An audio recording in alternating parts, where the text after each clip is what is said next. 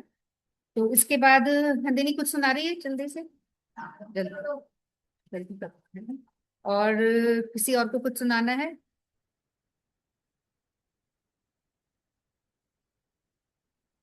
ठीक है, तो हम नंदिनी सुनाते हैं, उसके बाद अपन प्रोग्राम को विराम देते हैं। और राधा रमन जी से कोई मिलता जुलता कीर्तन कोई करना चाहे तो कर सकता है।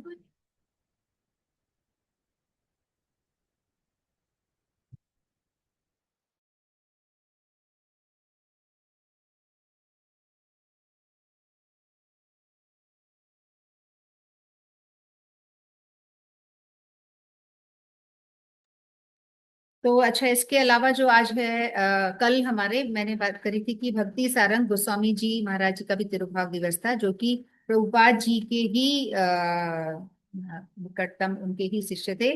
तो वो भक्ति सारंग गोस्वामी जो महाराज जी थे, इनकी भी बहुत जबरदस्त इनका प्रचार था। और ये जॉब में थे, शायद रेलवे में जॉब करते थे। और जॉब करते समय ही एक बार इन्होंने जगन्नाथपुरी में शायद से, जगन्नाथ, हाँ, एक बार जब ये जगन्नाथपुरी गए थे मेरे ख्याल से, नहीं नहीं, नवदीप नवदीप। नवदीप पे उस समय पे क्या बिल्कुल डेवलपमेंट नहीं था, बिल्कुल ऐसे था। तो कई दिन चलकर ये नवदीप पहुंचे थे, और तब ये जॉब में ही थे, इन्होंने ऐसा कुछ नहीं किया था, बस इच्छा थी। तो जब ये नवदीप पहुंचे, बहुत भूखे प्यासे, कोई शॉप भी नहीं थी, अभी भी छोटा सा है नवदीप, उस समय तो बहुत ही छोटा था। ना कोई शॉप्स है, ना कुछ खाने पीने की व्यवस्था, कुछ नहीं। तो पर बड़ा अच्छा सा माहौल था वहां पे, जो दृश्य है, छोटा सा गांव है, बहुत अच्छा है। तो उनको वो सब तो अच्छा लगा, बट बहुत भूखे प्यासे थे ये। तो अचानक से इन्होंने देखा कि एक पेड़ के नीचे एक सफेद कपड़ों में एक सन्यासी बैठे हुए हैं। तो ये उनके पास गए। जैसे उनके पास गए, उनको प्रणाम किया, तो उन सन्यासी ने इनको देखते ही समझ गए कि भाई, मतलब उन्होंने बोला कि आप तो बहुत भूखे प्यासे लग रहे हो, बड़ी दूर से आए हो क्या? तो इन्होंने बताया कि हाँ हाँ, ऐसे ऐसे मैं जॉब करता हूँ, इस तरह से आए हो। तो उन्होंने कहा कि आप ऐसा करो, पास में नदी है, वहां जाके स्नान करके आओ, तब तक मैं आपको कुछ आपके खाने पीने का इंतजाम करता हूँ। तो वो जो सन्यासी थे, वो हमारे परम गुरुदेव ही थे, भक्ति प्रज्ञान केशव गोस्वामी महाराज जी थे। तो उन्होंने इनके लिए सब चीजें अरेंजमेंट करी, फटाफट से उन्होंने चावल चढ़ाए, जो भी उनके पास इंतजाम था, चावल और आलू वगैरह लेके उन्होंने थोड़ा सब्जी बना दी। और उनके लिए सब दाल वाल फटाफट से, मतलब जब तक वो नहा कर आए आधे घंटे में नदी में वहां पे, तब तक इन्होंने इनके लिए प्रसाद तैयार रखा, और वो अति प्रसन्न हुए, उनसे कथा वगैरह सुनी। फिर उन्होंने बोला कि ऐसा करो, आप मेरे गुरुदेव से मिल लो, अब आप थोड़ा सा, मतलब थकान मिट गई होगी, खा पी भी लिया, तो अब आप हमारे गुरुदेव के दर्शन करने चलो। फिर वो उनको प्रभुपाद जी के पास लेकर गए। और भक्ति सारंग गोस्वामी महाराज जी को, मतलब वहां पे इतना अच्छा लगा कि वहां से जब वो चले गए गए, तो स्वयं तो गए, बट मन वो वहीं छोड़ गए। और तभी उन्होंने डिक्लेयर कर दिया कि अब से मैं जो है हमेशा 50 रुपए जो है मैं अपने इसके लिए डोनेट करूंगा, अपनी तनख्वाह का। और वो अपना 50 रुपीज जो है वो अपनी तनख्वाह का हर महीने डोनेट करने लग गए। तो डोनेट करते करते फिर थोड़े दिन बाद, मतलब उससे उनको ऐसे ज्यादा सेटिस्फेक्शन नहीं मिल रहा था। फिर वो बार बार आने लग गए, और फिर एक दिन उन्होंने अपने मन के विचार रखे वहां पे सन्यासियों को, कि ना, मैं तो मठ में ही आना चाहता हूँ, मुझे नौकरी में बिल्कुल आनंद नहीं लग रहा है, मैं मठ में आना चाहता हूँ। तो उन्होंने बोला, मठवासियों ने, सन्यासियों ने, नहीं नहीं, ऐसा मत करना, आप तो हमें मंथली 50 रुपए दे रहे हो, इससे हमारे मठ का खर्चा नहीं चल रहा है, तो आप अभी मत आओ, अभी थोड़ा रुक जाओ। तो फिर इन्होंने बोला, आप चिंता मत करो, वो सारा इंतजाम हो ही जाएगा, आप पर फिर ये आ ही जाते हैं, मठ में आ जाते हैं। फिर इन्होंने काफी प्रचार करा, इनको फॉरेन भेजा गया, इन्होंने किस तरीके से, मतलब क्रिश्चियन धर्म वाले लोगों को भी काफी चेंज समझाया बुझाया, और बाहर जाके भी काफी प्रचार किया, बहुत लोगों को भक्त बनाया। तो भक्ति राज्य में इनका भी बहुत अवदान है, ये भक्ति सारंग गोस्वामी महाराज जी, जो कि प्रभुपाद जी के ही शिष्य थे। तो और भी बहुत सारी चीजें हैं, पर अभी अपने पास समय भी नहीं है, और मुझे ज्यादा आता भी नहीं। नंदिनी रेडी हो गई शायद? हाँ, जल्दी करो बच्चों। बहुत सारे हमारे जो गुरु वर्ग हैं, इन लोगों ने इतनी मेहनत करी है, तब जाके कुछ अभी प्रचार हो पाया है। और जैसे स्वामी महाराज जी, उन्होंने पूरा बेस बनाया था, उन्होंने क्या क्या नहीं किया, मतलब अकेले खाली हाथ उनकी तबीयत भी ठीक नहीं थी, कुछ भी उनके पास नहीं था, और वो वहां पे चले गए, किसी को नहीं जानते थे। तो उन्होंने वहां फॉरेन में जाके पूरा अरेंजमेंट करके रखा था, सब कुछ करा, इतना प्रचार किया। तब जाके बाद में उन्होंने, जब हमारे महाराज जी गए थे, तब तो सब कुछ हो रखा था, है ना। तो हमारे महाराज जी को तो बस मजबूरी में जाना पड़ा था, क्योंकि वो चाहते थे कि वो जाके वहां के लोगों को थोड़ा इनकरेज करें, जो डिमोरलाइज हो गए थे स्वामी प्रभुपाद जी के जाने के बाद। तो इस तरह से। और हमारे महाराज जी ने वहां जाके कहा भी कि मैं यहाँ से कुछ लेने नहीं आया हूँ, और आप क्या दे सकते हो मुझे, है ना। मैं हमारे जो इंडिया की रिच संस्कृति है वो देने आया हूँ, लेने नहीं आया हूँ। ये मत समझना कि मैं यहाँ आप लोगों से कुछ लेने आया हूँ। मुझे इन चीजों से कोई मतलब नहीं है, मैं आपको देने आया हूँ, लेने नहीं आया हूँ। और देने भी इसलिए आया हूँ, मैं अपनी प्रिय भूमि को छोड़कर आया हूँ, हमारे नवदीप धाम को, हमारे वृंदावन को छोड़कर आया हूँ, क्योंकि स्वामी महाराज जी चाहते थे, स्वामी प्रभुपाद जी चाहते थे कि मैं आऊँ यहाँ पे। नहीं तो मैं बिल्कुल नहीं आता वृंदावन छोड़ के। तो इस तरह से उन्होंने काफी प्रचार किया वहां पे। हाँ ठीक है, धन्यवाद।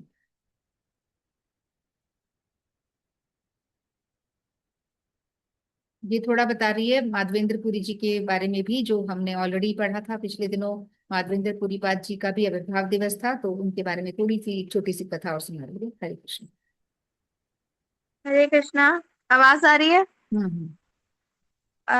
मैं आज थोड़ी सी कथा बोलना चाहूंगी। आप लोगों ने सुना होगा बहुत प्रसिद्ध मंदिर नाथद्वारा जी में जो गोपाल जी हैं वहाँ के बारे में।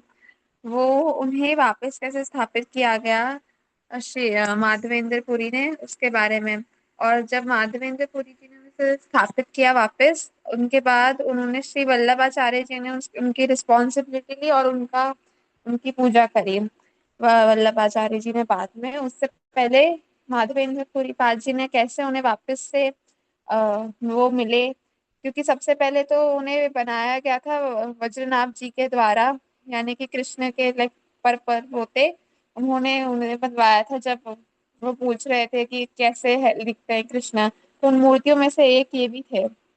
उसके बाद उनकी पूजा होती थी, लेकिन जब औरंगजेब और मुगलों का मतलब ऐसे सब मंदिर मिटाने के लिए वो सब ऐसे जब वो सब मंदिर मिटाने के लिए मुहिम चला रहे थे वृंदावन में, तब जाके ये एक मंदिर मतलब ये गोवर्धन के एक पर्वत के नीचे छुप गए, और उनको फिर माधवेंद्र पुरी पाद जी ने निकाला। तो इसमें कथा आती है कि एक बार माधवेंद्र पुरी पाद जी भगवान जी के लिए व्रत कर रहे थे, तो तीसरे व्रत के दिन उन्होंने सब कुछ खाना सब त्याग कर दिया था। तो एक भेड़े चराने वाला लड़का उनके पास आया और उन्होंने बोला कि आप ये दूध पी लीजिए, जिसका कलर एकदम लाइक बादलों की तरह काला होता है, वैसा एकदम उसका रंग था।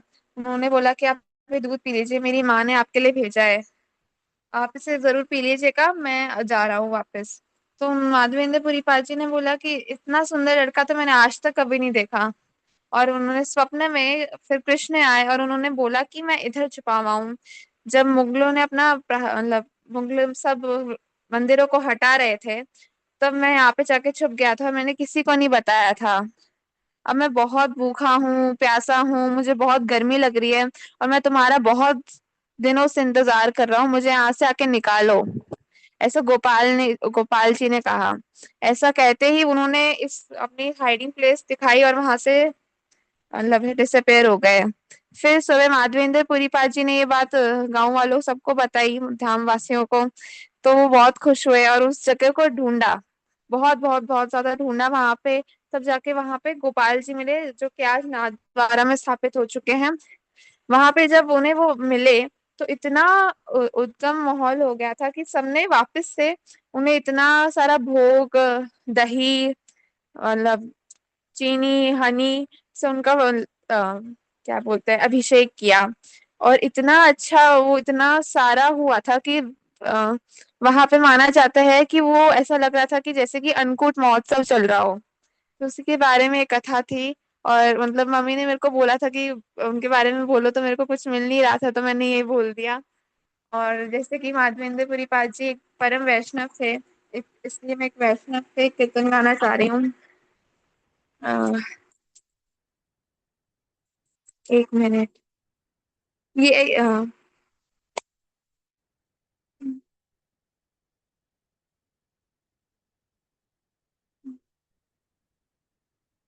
हे वैष्णव ठाकुर दयार सागर दासे करुणा करी हे वैष्णव ठाकुर दयार सागर दासे करुणा करी दिया पद छाया शुद्ध है हमारे दिया पद छाया शुद्ध है हमारे तुम्हारे चरण धरी तुम्हारे चरण धरी हे वैष्णव ठाकुर दयाल सागर दासे करुणा करी हे वैष्णव ठाकुर दयाल सागर दासे करुणा करी क्षय वेग क्षय दोष शुद्धि क्षय वेग दामी क्षय दोष शुद्धि क्षय गुण देह दासे क्षय गुण देह दासे क्षय सत संग देह हे हमारे क्षय सत संग देह हे हमारे बसी छे संगेर आसे बसी छे संगेर आसे हे वैष्णव ठाकुर दयार सागर दासे करुणा करी हे वैष्णव ठाकुर दयार सागर दासे करुणा करी एकाकी आमार नाही पाय बल एकाकी आमार नाही पाय बल हरि नाम संकीर्तन हरि नाम संकीर्तने तुम्ही कृपा करी सदा बिंदु दिया तुम्ही कृपा करी सदा बिंदु दिया देह कृष्ण नाम धनी देह कृष्ण नाम धनी हे वैष्णव ठाकुर दयार सागर दासे करुणा करी हे वैष्णव ठाकुर दयार सागर दासे करुणा करी कृष्ण से तुम्हारा कृष्ण दीते पार कृष्ण से तुम्हारा कृष्ण दीते पार तुम्हारे शक्ति आछे तुम्हारे शक्ति आछे अमित कंगाल कृष्ण कृष्ण बलि अमित कंगाल कृष्ण कृष्ण बलि धाई तब पाछे पाछे धाई तब पाछे पाछे हे वैष्णव ठाकुर दयार सागर दासे करुणा करी हे वैष्णव ठाकुर दयार सागर दासे करुणा करी दिया पद छाया शुद्ध है हमारे दिया पद छाया शुद्ध है हमारे तुम्हारे चरण धरी तुम्हारे चरण धरी हे वैष्णव ठाकुर दयार सागर दासे करुणा करी जय वैष्णव ठाकुर जय वैष्णव ठाकुर वैष्णव ठाकुर जय वैष्णव ठाकुर जय वैष्णव ठाकुर वैष्णव ठाकुर वैष्णव ठाकुर जय वैष्णव ठाकुर जय माधवेंद्र पुरी पाजी माधवेंद्र पुरी पार माधवेंद्र पुरी पार माधवेंद्र पुरी पार। हरे कृष्णा सॉरी। जय सारंग गोस्वामी जी, सारंग गोस्वामी जी, सारंग गोस्वामी जी, सारंग गोस्वामी जी। सभी चल रहे हैं। जय अपने कौन से गोपाल भट्ट गोस्वामी जी, गोपाल भट्ट गोस्वामी जी। सभी सारे वैष्णवी हैं, है ना, जिनके लिए भजन गाया गया। और उन सभी वैष्णवों को प्रणाम। बहुत सुंदर भजन, बहुत प्यारा भजन। और अपने राधा रमन जी के भी दर्शन कर लें, फिर मैं हटा रही हूँ स्क्रीन। तो बहुत ही सुंदर भजन और प्रोग्राम और को। मैंने ना थोड़ी कथा में अगर गलती कर दी हो तो मुझे माफ करिएगा, मेरे को और कोई कथा नहीं मिली, इसलिए थोड़ी सी मतलब बोलते बोलते मेरे को बहुत शब्द नहीं मिले, क्योंकि मेरी आदत नहीं है, इसलिए सॉरी। वो भगवान की कथा जो कुछ भी सुना रहे हैं तो अच्छी बात है। अपन गलत तो क्या बोल सकते हैं, बहुत अच्छी बात है कि अपन कुछ कथा बोल पा रहे हैं, सुन पा रहे हैं। तो कहीं पढ़ेंगे तभी तो बोल पाएंगे, कुछ देखेंगे तभी अपन बोल पाएंगे। तो अच्छी बात है कि अपन कुछ बोल पाए। बहुत अच्छा। चलिए ठीक है, तो राधा रमन जी का प्राकट्य दिवस सभी को फिर से बहुत बहुत शुभकामनाएं। और राधा रमन जी सब पे कृपा करें। और हम जब भी जाएं वहां पे हम जरूर दर्शन करें इनके। कोशिश करें कि पक्का हम लोग वहां पे भी दर्शन करने जाएं। और जो जितने भी वैष्णवगण हैं जिनकी तिथियां हैं वो सब भी हम पे कृपा करें। और इन्हीं बातों के साथ अपने प्रोग्राम को विराम देते हैं। वांछा कल्पतरुभ्यश्च कृपा सिंधुभ्यश्च च पतितानां पावनेभ्यो वैष्णवेभ्यो नमो नमः। सभी गुरुवर्गों की जय, समागत भक्तवृंद की जय। श्री गौर प्रेमानंदे हरि हरि बोल। श्री गौर प्रेमानंदे हरि हरि बोल। हरे कृष्ण। थोड़ा सा पवन विराम कर देते हैं। हरे कृष्णा कृष्णा कृष्णा हरे हरे, हरे राम राम राम हरे हरे। हरे कृष्णा कृष्णा कृष्णा हरे हरे, हरे राम राम राम हरे हरे। हरे कृष्णा कृष्णा कृष्णा हरे हरे, हरे राम राम राम हरे हरे। हरे कृष्णा कृष्णा कृष्णा हरे हरे, हरे राम राम राम हरे हरे। हरे कृष्णा कृष्णा कृष्ण हरे हरे, हरे राम राम राम हरे हरे। हरे कृष्णा कृष्णा कृष्णा हरे हरे, हरे राम राम राम हरे हरे। हरे कृष्णा कृष्णा कृष्ण हरे हरे, हरे राम राम हरे हरे। हरे कृष्णा कृष्णा कृष्ण हरे हरे, हरे राम राम हरे। हरे कृष्ण। तो अब अपना नेक्स्ट प्रोग्राम जो है वो रहेगा वेंसडे को, बुधवार का कार्यक्रम। तो तब तक के लिए सभी अपना हरि नाम करते रहें। हरे कृष्ण।